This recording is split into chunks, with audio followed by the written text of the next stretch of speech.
नमस्कार दोस्तों, तो आज हम जिस विषय के ऊपर बात करने वाले हैं वो है वेजिटेबल ग्राफ्टिंग। दोस्तों, आपने फ्रूट क्रॉप्स के बारे में तो सुना होगा कि हम उनमें जैसे मैंगो में हम ग्राफ्टिंग करते हैं या कलम करते हैं, जिसको उपरोपण भी बोलते हैं। हिंदी में ग्राफ्टिंग भी बोलते हैं, उपरोपण भी बोलते हैं, जिसमें हम दो टुकड़ों को लेते हैं, जिसको एक को सांकुर बोलते हैं और एक को मूलवृंत बोलते हैं, साइन और रूट स्टॉक बोलते हैं, कि उनको जोड़ते हैं, कलम करते हैं फ्रूट क्रॉप्स के ऊपर। लेकिन दोस्तों, वेजिटेबल्स में भी फार्मर ऐसा कर रहे हैं। हमें कभी भी पहले तो हमें ये हमारा दिमाग हमेशा ही हमें खुला रखना है कि कोई भी अगर नई चीज आए तो एकदम से हमें उसको अपोज नहीं करना है। हमें उसमें देखना है कि हमारे फायदेमंद इसमें से क्या निकल सकता है। चेंज इज लाइफ दोस्तों, परिवर्तन ही संसार का नियम है। तो हमें इसमें से क्या हम ले सकते हैं उसके ऊपर बात करेंगे दोस्तों। तो वेजिटेबल ग्राफ्टिंग ये है क्या चीज है, पहले तो इसमें हम बात करेंगे इसकी क्या इंपॉर्टेंस है, इससे क्या फायदा होगा और कौन कौन से यूनिवर्सिटीज ने ऐसे रूट स्टॉक निकाले हैं, मूलवृंत निकाले हैं, जिसके ऊपर हम उपरोपण करते हैं किसी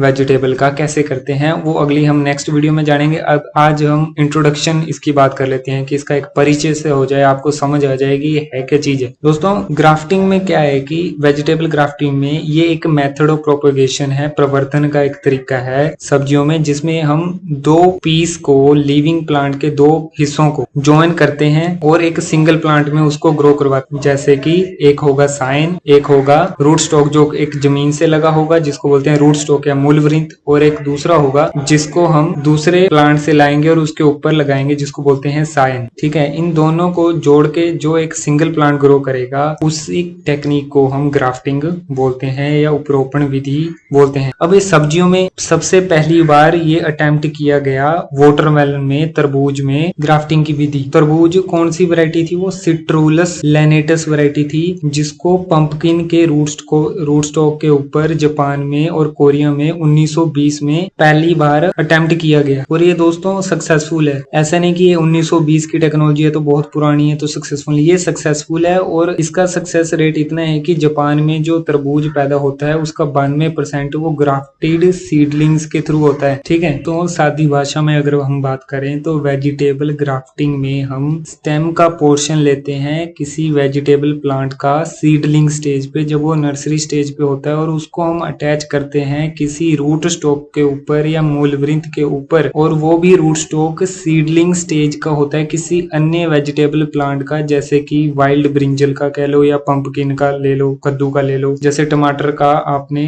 सीडलिंग स्टेज पे हिस्सा लिया और उसको लगा दिया मूलवृंत किसके ऊपर, ब्रिंजल के मूलवृंत के ऊपर, रूट स्टॉक के ऊपर। जब ये दोनों अटैच हो जाते हैं तो जो ग्राफ्टेड सीडलिंग होता है, जो ये पौधा तैयार हुआ, उसको हमें थोड़ा कंट्रोल्ड क्लाइमेटिक कंडीशंस के लिए थोड़े दिन के लिए ग्रो करना पड़ता है। उसके बाद हम उसको प्लांट कर देते हैं फील्ड के अंदर। तो जब जापान में ऐसा क्यों किया गया, क्योंकि वहां पे सीरियस क्रॉप डैमेज हो रही थी। किन कारणों से, जो मिट्टी से पनपने वाली बीमारियां हैं, सोइल बोर्न जो डिजीजेस हैं, वो बढ़ गई थी। तो उनको कम करने के लिए उन्होंने ये टेक्निक अपनाई और वो सक्सेसफुल रहे। ग्राफ्टेड सीडलिंग्स इसको हम बोल सकते हैं। देखिए, ये जो टेक्निक है ये बहुत ज्यादा सक्सेसफुल है। किन वेजिटेबल्स में, जैसे कि तरबूज में, वाटरमेलन में, क्यूकम्बर में, जैसे खीरे में, टमाटो में जिसको टमाटर बोलते हैं, एग प्लांट या ब्रिंजल जिसको बोलते हैं, पेपर में भी ये सक्सेसफुल रही है। जो हम ग्राफ्टेड सीडलिंग की बात कर रहे हैं ये बहुत ज्यादा पॉपुलर है इन वेजिटेबल्स। देखिए, ग्राफ्टिंग का फायदा देखो दोस्तों, एक ये एनवायरमेंट फ्रेंडली अप्रोच है, इसको एनवायरमेंट से कोई नुकसान नहीं है। कैसे, आप बोलोगे कैसे, क्योंकि इससे हम कंट्रोल करते हैं सोइल, जो मिट्टी से पैदा होने वाली बीमारियां, उसका भी कंट्रोल हो जाता है। और इससे जो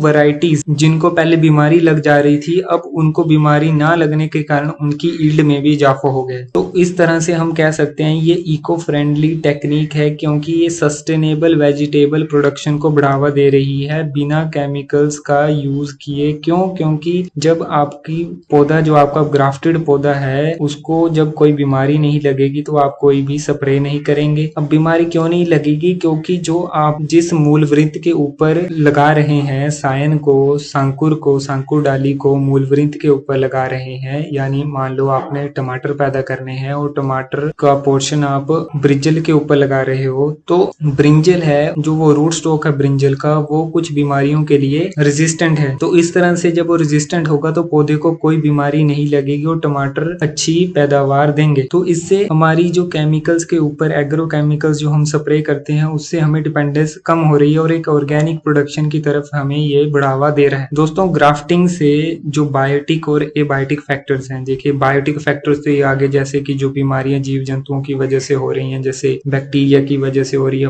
फंगल की बीमारियां हैं, ठीक है, नीमाटोड्स की वजह से हो रही हैं, जो होते हैं जो जड़ों में उनकी वजह से हो रही है, उनसे तो ये बचाव करते हैं। साथ में जो एबायोटिक फैक्टर्स यानी जो जीव जंतु से नहीं हो रहे जबकि एनवायरमेंटल कंडीशंस की वजह से हो रहे, जैसे सैलिनिटी है, जाए किसी सोइल में ज्यादा नमक है उस सोइल में, या फिर हाई सैलिनिटी है, या दूसरा है कि एनवायरमेंट ज्यादा हाई टेम्परेचर है या बहुत ही कम लो टेम्परेचर है, उस केस में हम रेजिस्टेंट रूट स्टॉकों का इस्तेमाल करते हैं और ग्राफ्ट पौधा या सीडलिंग तैयार करते हैं, जिससे जो कि इन सारी बीमारियों से रेजिस्टेंट होता है, प्रतिरोधी होता है।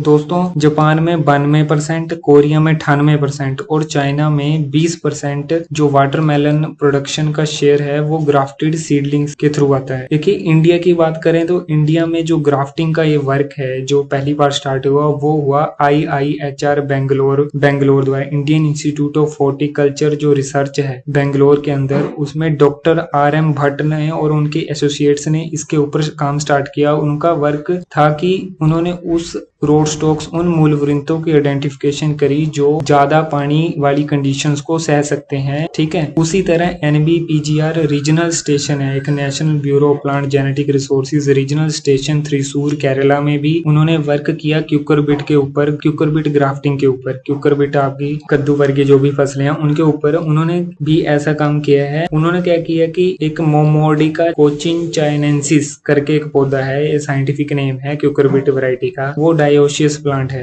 जिसमें मेल और फीमेल फ्लावर अलग अलग प्लांट के ऊपर होते हैं। उन्होंने क्या किया कि फीमेल प्लांट्स को ग्राफ्ट कर दिया मेल प्लांट के ऊपर ताकि उसकी प्रोडक्शन बढ़ सके और उनका जो सक्सेस रेट था वो 98% था। उसी तरह CSK HPKV जो पालमपुर कृषि विश्वविद्यालय है, उन्होंने भी ग्राफ्टिंग के ऊपर, इस वेजिटेबल ग्राफ्टिंग के ऊपर अपना कार्य शुरू किया और उन्होंने आइडेंटिफाई किए हैं 22 रूट स्टॉक, 22 मूल वृंत ब्रिंजल के, चिल्ली के यानी मिर्च के, टमाटो के, टमाटर के और क्यूकरबिट्स के, ताकि उनको एक रेजिस्टेंस वो प्रोवाइड कर सकें, किसके अगेंस्ट, जो रेजिस्टेंस प्रतिरोधी क्षमता प्रोवाइड कर सकें, किसके अगेंस्ट, जो बैक्टीरियल विल्ट है, जो जीवाणु की विल्ट आती है, या नीमाटोड्स जड़ में लग जाते हैं, उनके प्रति ये प्रतिरोधी हैं जो ये रूट स्टॉक्स हैं। इन्होंने ये आइडेंटिफाई किए। कुछ प्राइवेट कंपनीज भी हैं जो इसके ऊपर काम कर रही हैं, जैसे कि एक है VNR seed private limited Chhattisgarh में, जो कि ग्राफ्टेड ब्रिंजल के सीडलिंग्स को, जो ग्राफ्टेड हैं पहले से ही, वो खुद तैयार करते हैं, जो कि रेजिस्टेंट है, जो बैक्टीरियल विल्ट